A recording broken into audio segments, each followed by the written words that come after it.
మొదలుచిన ప్రార్థన చేస్తున్నాం. ప్రభువారికి మాదానికి స్తోత్రం కలిసిన వారి కాపాడు.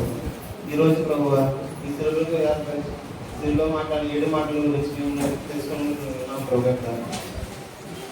మాలో ఉన్న పాపముల గురించి మేము చేసిన పాపాల గురించి తెలుగులో యాగమే ఉన్నాం. ప్రభు ఇటువంటి పాపము మేము మళ్ళీ తిరిగి చేయకుండా ఈ తెలుగు గురించి మాత్రమే తెలుసుకుని మళ్ళీ నీ అందరూ సజీవంగా మేము చూపించమని చిన్న ప్రార్థన చేసుకుంటున్నాం.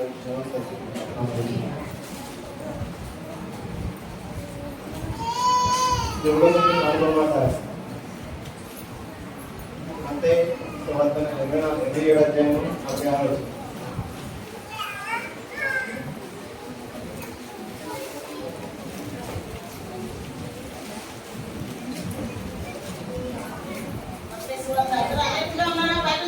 ఇంచుమించు 3 గంటలప్పుడు యేసు ఏలీ ఏలీ లామా సబక్తాని బిగ్గరగా కేక వేశాడు.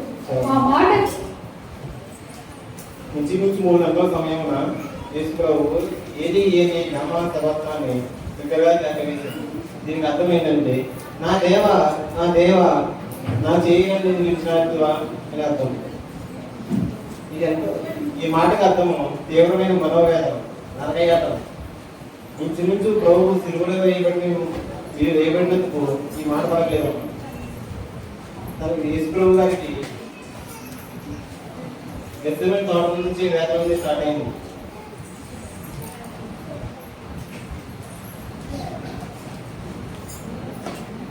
గెత్సేమనే తోటలో యేసు ప్రభు ప్రార్థన చేయించుండగా తన చెమట గంధంలో నుండి రక్తమందు వచ్చిన్నారు. ఎంత వేదన ఉంటే తన చెమట గంధం నుండి రక్తం వస్తుంటుంది. ఏనాడైనా మనం ప్రార్థన చేసినప్పుడు మనం వేసుకున్న వస్త్రం తడిచిందా? లేదు. నీ పక్కన ఉన్న సహోదరి కన్నా నీ ప్రార్థన వినబడిందా? లేదు. ఎంత వేదన పడుండాలి మన గురించి. మన భూమి మీద మనకి పుట్టించిన దేవుడు భూమి మీద ప్రతిదానికి మన అధికారులుగా మనం చేశారు. అయినా మనం పాపం చేసి ఎంతగానో దేవునికి ఇష్టంగా దూరంగా ఉన్నాం.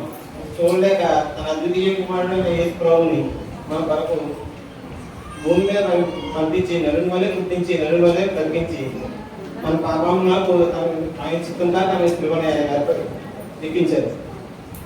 ఇంత వేదన ఉంటే కనుక యేసు ప్రభు వారే కాదు మన తండ్రి కూడా మన గురించి అంతే వేదన పడుతున్నారు. నా పిల్లలు ఎంతగానో పాపం చేసి దోషములతోనూ అపవిత్రతోని పాప ఆలోచనతోని ఉంటున్నారు. నాకు పాపం అనేది అసహ్యంగా ఉన్నది కనుక నేను వెళ్ళి నా పిల్లలు చేసిన పాపం నాకు మీరు ప్రాయశ్చిత్తం చేయమని తన కుమారుడైన అద్వితీయ కుమారుడైన యేసు ప్రభువుని భూమి మీద పంపించి మన వరకు సిలువ వేయించున్నారు. లోక సంబంధంగా తీసుకుంటే మీరు లోకాంతరంగా నీ కన్న తల్లి నీ కన్న తండ్రి ఏనాడైనా నీ గురించి నువ్వు చేసిన పాపానికి కానీ నువ్వు చేసిన పనికి కానీ ఏనాడైనా నీకు ఎవరైనా వచ్చి మన అబ్బాయి నీ కొట్టిలో చేశారు, నీ కూతురులో చేసింది, మీ తండ్రిలో చేశారు అని చెప్పితే నువ్వు మహా అయితే ఏం చేస్తావు? సర్ది చెప్తావు, అంతవరకే. అంతేగాని ఈనాడు కూడా తిరిగి తన కుమారుడు చేసిన పాపానికి నీకు ప్రాయశ్చిత్తం చేయలేరు. బట్ మన దేవుడైనా యేసు ఈ రోజుని తన ప్రాణాన్ని అర్పించారు. ఇప్పటికైనా తెలుసుకున్నాము.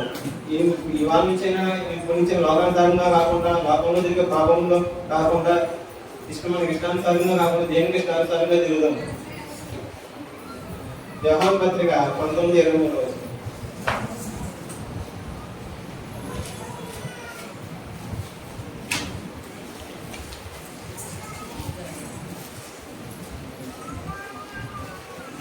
సైనికుడు యేసును సిలువ వేసిన తరువాత ఆయన వస్త్రములను తీసుకుని ఒక్కొక్క సైనికుడికి ఒక్కొక్క భాగం వచ్చినట్లు వాటిని 4 భాగములు చేసింది. ఆయన అంగీని కూడా తీసుకుని ఆ అంగీ కుట్టలేక పైనుండి యావత్తు నేయబడినది కనుక వారు దానిని చింపక అది ఎవరికి వచ్చను అని దాని కోసము చీట్లు వేయగమని ఒకరితో ఒకరు చెప్పుకుని దేవుడి మీద ఉన్న వస్త్రం కూడా రుచి లేదు, మన శరీరంలో ఉన్న వస్త్రం కూడా. ఎందుకు కింద ఉన్న సైనికులందరూ కలిసి తన వస్త్రం కూడా వేలం పాటేసుకున్నారు. ఇది నాకు కావాలి, ఇది నాకు కావాలని. తన చివరికి ఉన్న అంగీని కూడా తిరుగుతారమ్మా అంగీ అలా వస్త్రములు తీసుకొని ఒక్కొక్క సైనికుడికి ఒక్కొక్క భాగం వచ్చినట్లు వాటి 4 భాగములు చేసి ఆయన అంగీని కూడా తీసుకొని ఆ అంగీ కుట్టులేక పై నుండి యావత్తు మేమన్నది కనుక వారు దాన్ని చెప్పక అది ఎవరెందుకు వచ్చునో అని దానికోసం చీటీలు వేసి మరి ఒక్కొక్క చెప్పుకొని పుట్టు లేక తన ఉన్న అంగీ కూడా లాగి 4 చీటీలు వేసుకున్నారంట. ఈ వారం మనం చేసే పాపం వల్లనే కదా దేవుడు ఆ రోజుని తిరుమల వేలబడి మన వరకు ప్రాణాలు అర్పించాడు. అదే యారు పాపం చేయకుండా, పాపం ఆలోచన లేకుండా, పాప తలంపులు లేకుండా యారు దేవుడు ఆదాము నుంచి చేసిన దేవుడు పాపం ఆలోచన లేకుండా సజీవంగా దేవుడు చెప్పిన విధంగా బతుకుంటే ఈ వాళ్ళు చేసిన వారికి ఎందుకు వచ్చి మన వరకు మన పాపంలో వరకు పర్యావరణం పనిలేదు కదా. ఈ వాళ్ళు నువ్వు నేను చేసిన పాపాలకి ఇప్పటికైనా మించిపోయింది ఏమీ లేదు. ఈ రోజు కన్నా ఈ పాప ఆలోచనని పాప తలంపుల్ని వదిలేసి దేవుని భయభక్తి కలిగి ఉండగలుగుతారు. యేసుప్రభు వారు కొన్ని వ్యక్తమైన తోటలో ఉండగా రోమియోలు సైనికులు వచ్చి యేసుప్రభుని బంధించారు. బంధించిన ఆయన నుండి కూడా యేసుప్రభు వారిని వాళ్ళు ఎంతగానో బాధించారు. కొరడాతో కొట్టారు, మొక్క మీద మూవేశారు, ఎంతగానో దూషించారు. అయినా కానీ యేసుప్రభు వారు ఏనాటి కూడా శిక్ష నుంచి కూడా వాళ్ళని దూషించలేదు, తిరిగి మాట్లాడలేదు, పాప వాళ్ళది కూడా వాళ్ళ మీద. ఎందుకు అక్కడ కనిపిస్తుంది యేసుప్రభు సహం. ఆయనకున్న సహం కాదు మనకుందా, దేవుల్లో ఉన్న సహం మనకుందా. ఎదురు చెప్పి ఒక మాట కూడా లేదు. ఒక పొగరపోతే సైనికుడు వచ్చి కాంగ్రెస్ మొక్క మీద మూవేశాడు. అయినా కానీ ఏం మాట్లాడకుండా సైలెంట్ గా ఉన్నారు. ఈ వాళ్ళ రోజు నీ తల్లి తిట్టిందని, నీ కొడుకు తిట్టాడని, నీ తండ్రి నేను తిట్టాడని చెప్పేసి వాటి నుంచి బయటకు పోతున్నారు కదా. మరి ఆ రోజు దేవుడు చిన్న ముఖం మీద ముందు వేసినా కానీ చూసుకుని సైలెంట్ గా ఉన్నాడు తప్ప తిరిగి వాళ్ళ మీద దూషించడా లేదు కదా.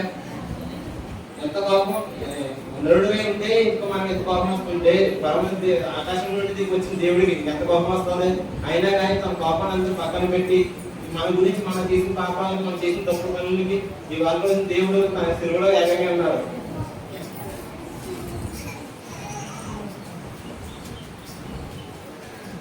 అది 27:34.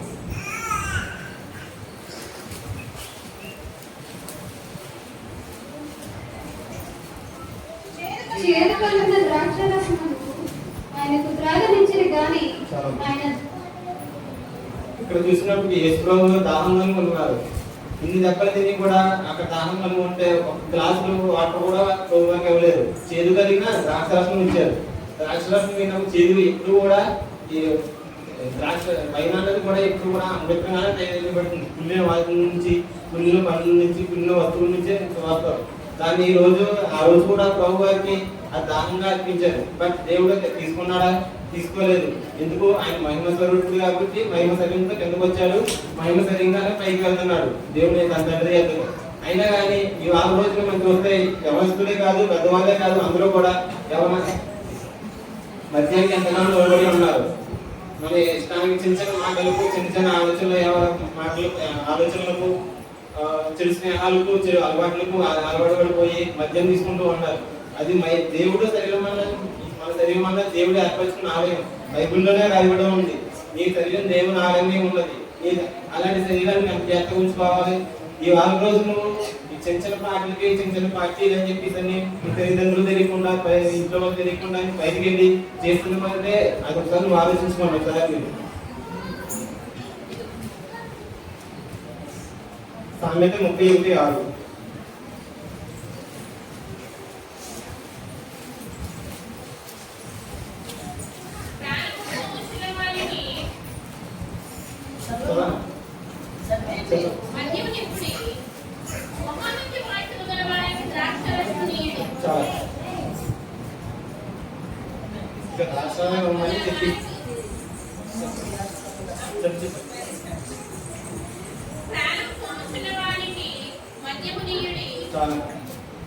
ప్రాణం పోచిన వారికి మద్యం ఇవ్వమని చెప్తున్నారట దేవుడు.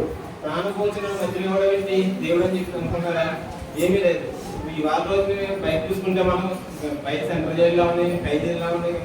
ఊరు తీసినప్పుడు చివరి కోరిక ఏంటని అడుగుతారు. వాళ్ళకి కావాల్సిన వాళ్ళకి ఇష్టమైన ఆహారం కానీ, వాళ్ళకి ఇష్టమైన పానీయం కానీ ఇస్తారు. ఇప్పుడు కూడా మన బైబిల్ ప్రకారమే కాదు, బైబిల్లో రాయబడి ఉన్న ముందే మనకి చనిపోయే వారికి ద్రాక్షరసం ఇవ్వమని. ఇదే పద్ధతినే ఇప్పుడు బయట అమలు చేస్తున్నారు అనమాట. వాళ్ళకి లాస్ట్ చివరిగా ఉన్నారు, చనిపోతున్నారు. సో వీళ్ళకి ఇష్టమైన ఆహారం ఏదైనా ఉంటే ఇప్పుడు ఇస్తేనే అవుతుంది. నెక్స్ట్ టైం కదా బతుకుంటారు వీళ్ళు. వీళ్ళకి ఏమన్నా తిన్నా కూడా అడుగులు అవ్వవు. ఇంకా ఎందుకు ఇది మట్టి నుండి వచ్చినది దేహం మట్టిలో పోతుంది. ఇంతలో ఆయువు అనేది ముట్టుతుంది కాబట్టి చివరిగా ఉన్న వర్ణించుతున్న వారికి ద్రాక్షరసం చెప్తున్నారు. అయినా కానీ మన దేవుడైన ఎప్పుడు ఆ సమయంలో దాహం కూడా ఉన్నా కానీ ద్రాక్షరసం తీసుకోలేదు.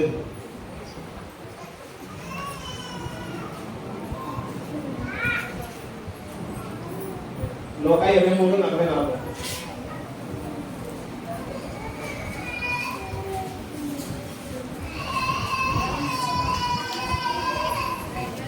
అప్పుడు రమారమి మధ్యాహ్నం ఆయలు అది మొదలుకుని 3 గంటల వరకు ఆ దేశమంతటిగా చీకటి కమ్మెను. సూర్యుడు అదృశ్యుడు ఆయలు, గర్భాలయపు తెర నడిమికి చినిగేది.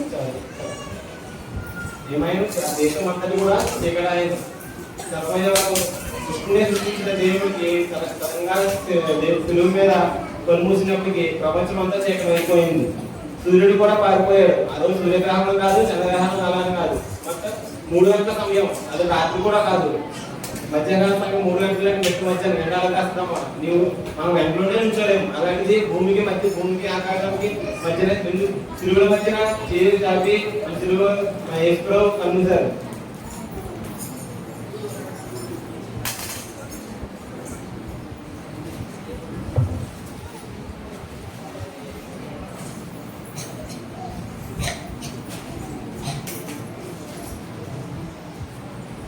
రోమిలి రాసిన పత్రిక 10:9.